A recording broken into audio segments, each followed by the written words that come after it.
morning. Welcome to Coffee and Driving with Ollie.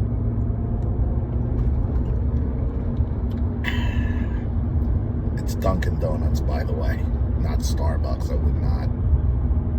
I didn't feel like having to take out another loan for a coffee, so I go to Dunkin' Donuts.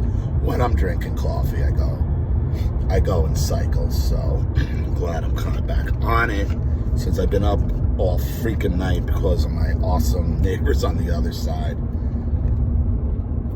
These two, man, what a trip, you know? There's two children there under the age of 3, two young girls, and I guess they've been living there for like 9 months. The father's black, the mother is some kind of Latina, like Cuban, I think, maybe Cuban, Dominican, something like that. They got these two young girls. These kids are always up at all hours of the night, screaming, crying, midnight, 1, 2, 3, 4 in the morning, outside, running up and down the balcony, crying. I mean, I've never heard two children cry so much. But the reason why they cry so much is, you know, the train wreck that is going on next door, you know. The father has his mother living with them as well. The mother is no teeth, huge tramp stamp on her back, literally walks around half naked where the building has had to tell her to put clothes on, tits hanging out. These random fucking dudes on bicycles coming by to go fucking bang her out in the parking lot in the complex next to us.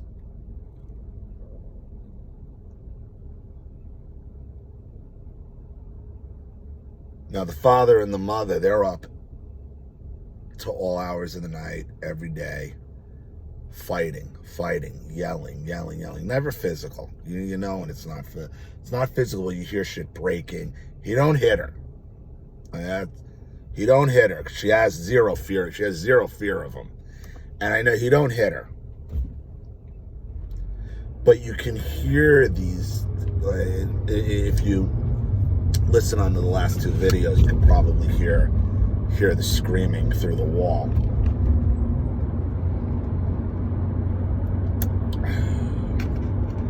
You can hear the screaming through the wall. And I'm like, what do I do here? Like, well, I'll say something. I'm going to say something to the building, obviously, but it's like I want to go over there and I'll be like, can you stop for the children's sake, for these girls? Can you put some fucking clothes on her? And I've spoken to the father. The father's not, you know, he's a nice enough guy, hardworking, works his butt off. He does. He works his butt off. Has a, you know, I don't want to blow up a spot, but you know, he works for a company like doing manual stuff, but he's got a good job. And to be fair, she works too. I think she works at night a lot. So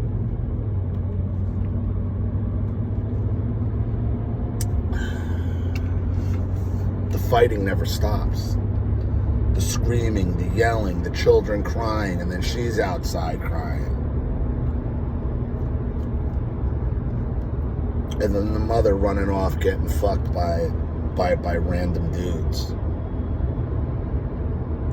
And I want to say to this dude, I'm like, listen, I want to like say something to the two of them.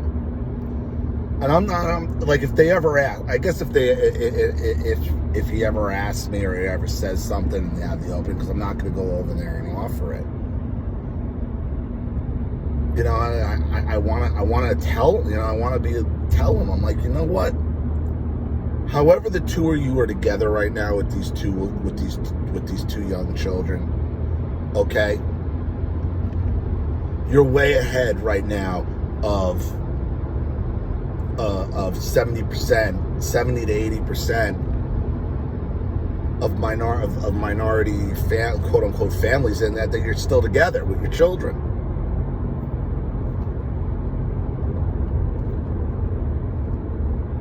You have to learn, whether you guys can stay together or not, you have to learn to fucking coexist, because you are going to destroy those two little girls.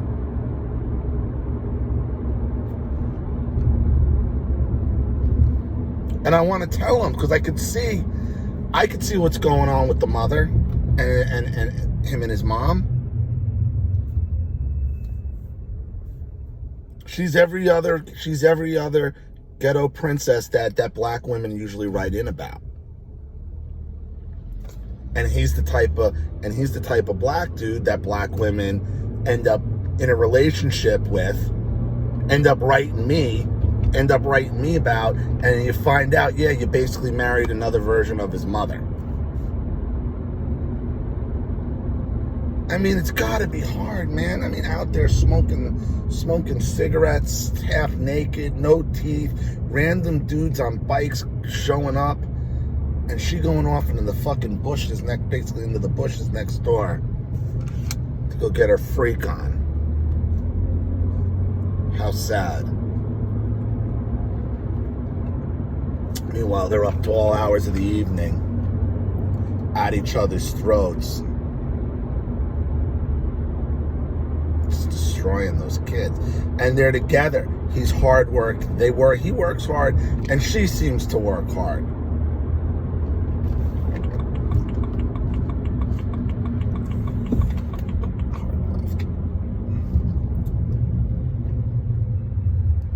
They're way ahead of a lot of people in their situation.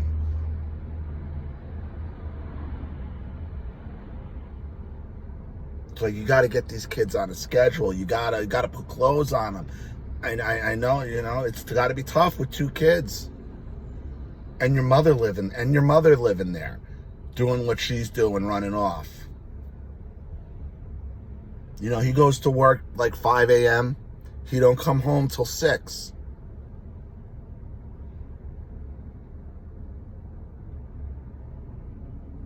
He leaves the car, most of the time he rides his bike. So I guess she can have the car, and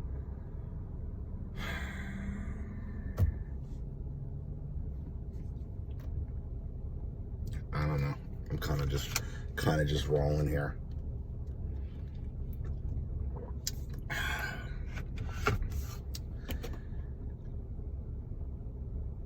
And then it's been a weird couple days. Another friend I know, not a close friend, a guy I know online, but nice enough guy, was talking to him on Sunday afternoon. He goes out on his motorcycle after talking. Goes out on his motorcycle in Vegas. Wrecks it on the highway. I hate bikes, and we always like those sport bikes. People are going out and fucking around on them. Wrecks the thing.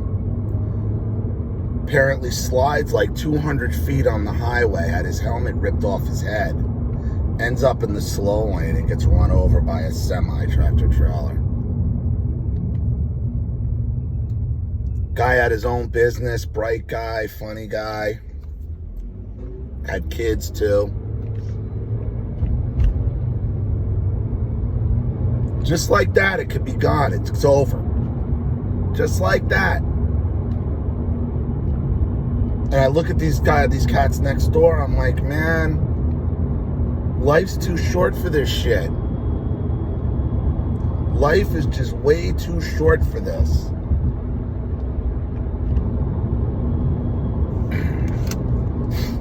And I heard, and yesterday, I heard from my best friend, Tommy. who's brought up on phone call, narcissistic mother. Oh, Tommy, the drug addict. Well, he's been clean for a very long time now, and has done a lot to change his life around. And he understands. I mean, he's still working now, and he's dating somebody that he went to 8th grade with in Catholic school. And it seemed like, and I know this, and listen, I know Tommy better than anybody in this earth. And I know how he is and was with women. This is different with him. Like, this is for real different. Like, it was in, out. Like, listen, when we were young together, we were scum. We were scum of the earth with women. He always repeated the same relationships, toxic, over and over and over again. This one's different. This one's completely different, and it's just like he seems like he's at a point of his life where he's better. And well, his dad died like 2 weeks ago. Called me then when that happened, and his dad had been sick for a while, and if you knew his dad, like, his dad was always just lounging around, like, he was always like had health issues. Not because he was late. He had legitimate health issues. He also smoked cigarettes like a chimney as well.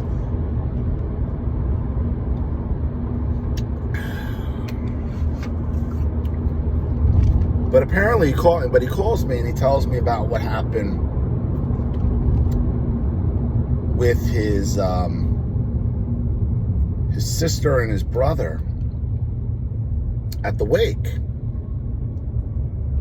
And I know both his sister and brother very well. And when Tommy was having real drug issues where, he was on the street, and he was in these intense rehabs, or he was ending up in jail, there were some concerned phone calls between me and his sister and me and his brother to find out what's what. And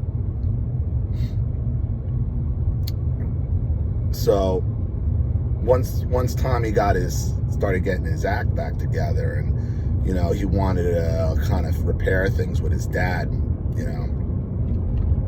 and his family, like, and his mother too. And believe me, his mother's got it. His mother has issues as well. I mean, the reason why me and Tommy ended up being such good friends was because we both kind of came from some crazy.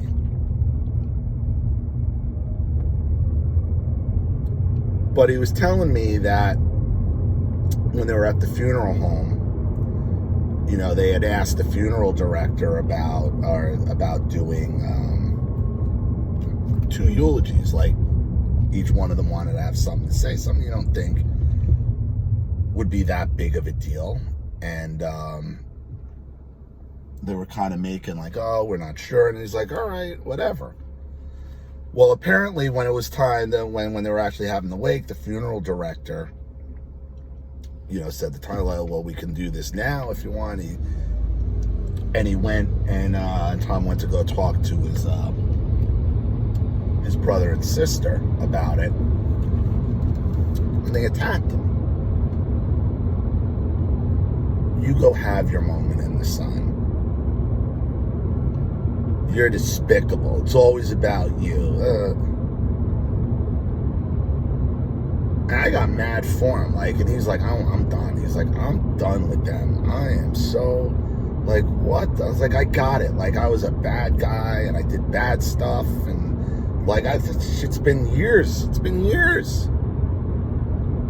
And every time I try to do something right, they attack me for it. And I'm like, yeah, Tom, because as long as you were on drugs and fucked up and in jail and in rehab, they could look down there and they could be on their fucking high horse about shit. They could be on their high horse looking down upon you. Like you're the piece of shit. That's what they want. That's where they want you. I told him, I'm like, dude, I just did a video about this, about how these people want to keep you at rock bottom. Because they do. They want to keep you at rock bottom for life. And we came to the conclusion that, at least with his brother and my brother suffer from the exact same problem. Neither one of us broke our foot off in their asses 25 years ago when it would have helped them. Neither one of them. Both of them had everything handed to them on a silver platter by our parents. My brother was precious. He was known as the chosen one. He was the chosen one. Now he has an older sister as well, who had her own issues with her mother, and her mother was toxic when it was convenient for her. But once Tommy started getting better, then everything was hunky dory and great. Not that Tom has a bad relationship with his mom now. He doesn't. He was there for her, you know.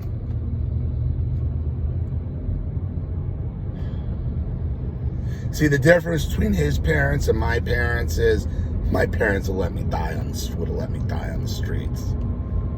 I mean, my parents gave up on me like for a divorce. I mean, the things Tommy had done, I'm not going to go through, but I mean, when you're addicted to cocaine, you can imagine, and alcohol, you can imagine the things.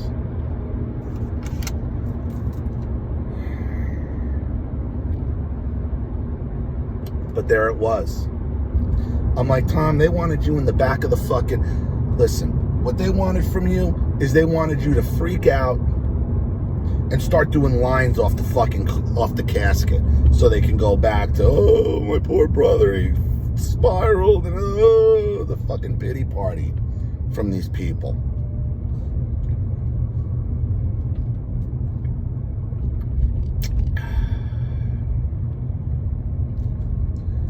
Man, me and him used to go to Dunkin' Donuts all the time. Like, that was our thing. Jump in the car at any time, we'd just go, and it was such a shame how he got addicted to coke. Like, it was out of nowhere.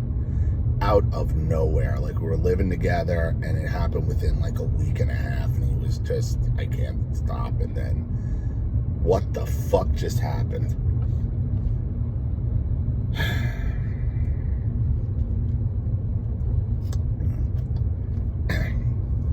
I always said, me and him, when we graduated high school in 91, should have jumped in my car and fucking just bolted to the West Coast. Because his sister was living out there, and we could have gone and should have just fucking blown out of that goddamn town. That whole area. And that was just it. He was hanging out with people other than me. Everybody else he would hang around with only wanted to see him destroyed, and only wanted to see him taken down. I guess that's why we remained friends after all these years. I mean, shit, he even stole from me. Like, he stole, well, either he or one of his friends stole a diamond necklace from my ex-wife when we were living together in Lodi. So, and he apologized. He's like, look, I don't know if it was me or with one of the people that was in there, but, you know, I'm sorry. I want to try to give you... I'm like, I don't need the money. Like, the money is fine. Like, it's fine. And that was years and years ago that he apologized. He actually apologized to me and my ex-wife. That was when he still had some struggles, and he was going back and forth, but he was trying to beat it. You never really beat that type of shit. But he's been doing well for a couple years now. And that's all you can ask for. But these narcs, I mean, they'll wait for any opportunity to jump on you. They wanted him going back, doing lines off the goddamn casket. And that's what they want out of you. So, all right. Well, I'm going to wrap it up here. We still need stories, contributions, sponsors as well. I'm sorry, I'm just like, my adrenaline's starting to run down, and even the coffee's not helping, so I am probably going to go right to sleep when I get back. So if you guys want to get in on it, get a story in, you guys know what to do with the links. If you want to sponsor for someone else, if you want to help with that big one, because I do have another 2.5 to 3 hour video that needs a contribution. So I could either try to put a bunch of little ones together for that, or hopefully get a couple decent sized ones. But other than that, I'm gonna get the 2 private videos done as well, and keep this thing moving forward. So let me know what you think in the comment section below, everybody, and I'll talk to you soon. Take care. Bye.